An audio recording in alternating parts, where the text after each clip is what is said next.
இப்ப பார்க்க போறது கணக்கியல் சமன்பாடு. கணக்கியல் சமன்பாடு அப்படின்னு சொல்லும்போது சொத்துகள், முதல், பொறுப்புகள் இது 3 பத்தி நம்ம தெரிஞ்சுக்கணும். சொத்துகள் அப்படின்னு சொன்னாக்க நம்மள்ட்ட இருக்கக்கூடிய அசட்ஸ், நம்மள்ட்ட இருக்கக்கூடிய பில்டிங், சரக்கு, மற்ற கடனாளிகள் இவங்க எல்லாமே சொத்துகள் அப்படிங்கிற கேட்டகரியில வந்துருவாங்க. முதல் ஓகே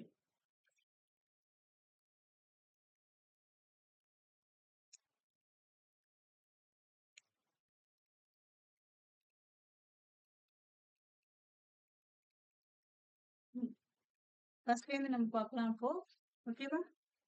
கணக்கியல் சமன்பாடு அப்படிங்கிறது என்னங்கிறத பார்க்க போறோம். கணக்கியல் சமன்பாடு அப்படின்னா சொத்துக்கள் ஈக்குவல் டு பொறுப்புகள் பிளஸ் முதல்.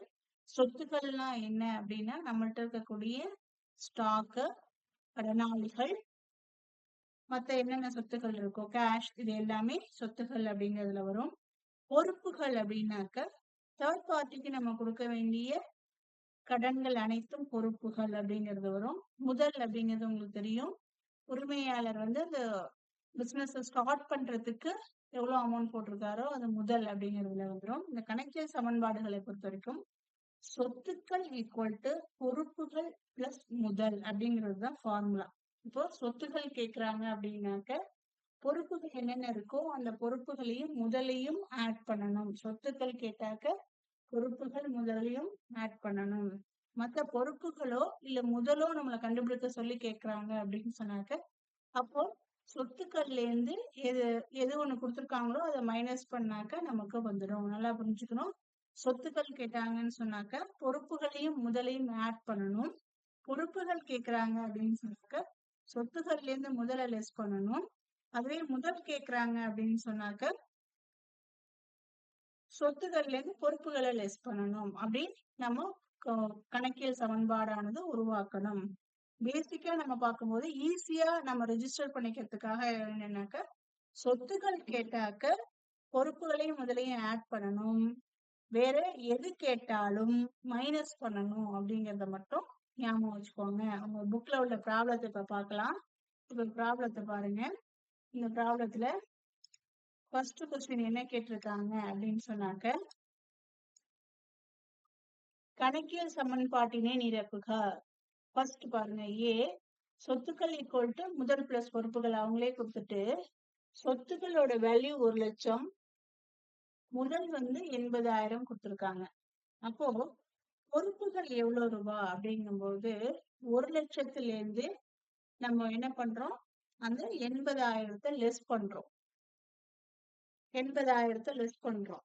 அந்த லெஸ் பண்ணோம்னா நமக்கு வரக்கூடியது 20,000 ரூபாய் பொறுப்புகள் அப்படிங்கிறது. அடுத்தது பாருங்க, செகண்ட் ப்ராப்ளம் பாருங்க. சொத்துக்கள் ஈக்குவல் டு முதல் பிளஸ் பொறுப்புகள்னு கொடுத்துட்டு சொத்துக்களோட வேல்யூ வந்து எவ்வளவு கொடுத்துருக்காங்க, 2 lakhs கொடுத்துருக்காங்க. முதல் எவ்வளவு ரூபான்னு கேட்டிருக்காங்க. பொறுப்புகள் 40,000 ரூபாய் கொடுத்துருக்காங்க. அந்த செகண்ட் ப்ராப்ளத்துக்கான ஆன்சரை பாருங்க. அப்போ 2 லட்சம் மைனஸ் 40,000, அப்போ பேலன்ஸ் இருக்கக்கூடியது 1,60,000 ரூபாய் முதல்ங்கிறது. ஓகேவா? நெக்ஸ்ட் பாருங்க, தேர்ட் ப்ராப்ளம் பாரு. சொத்துக்கள் ஈக்குவல் டு முதல் பிளஸ் கடனேந்தோர்னு கொடுத்துட்டு முதல் வந்து 1,60,000 ரூபாய், கடனேந்தோ 80,000 ரூபாய் கொடுத்துருக்காங்க. சொத்துக்கள் எவ்வளவு ரூபாய் அப்படிங்கறத கேட்டிருக்காங்க. சொத்துக்கள் கேட்டாக்க நம்ம ஆட் பண்ணணும் அப்படிங்கறத சொல்லியிருக்கோம். அப்போ 1,60,000 பிளஸ் 80,000 ரூபாய் 2,40,000 ரூபாய். 2,40,000 ரூபாய் சொத்துக்கள் அப்படிங்கறத நம்ம பாக்குறோம். அப்ப கணக்கியல் சமன்பாடுனா என்ன அப்படிங்கும்போது சொத்துக்கள் ஈக்குவல் டு முதல் பிளஸ் பொறுப்புகள். சொத்துக்கள்னு சொன்னாக்க நம்மகிட்ட இருக்கக்கூடிய எல்லா அசட்ஸும் இதுல வந்துடும்.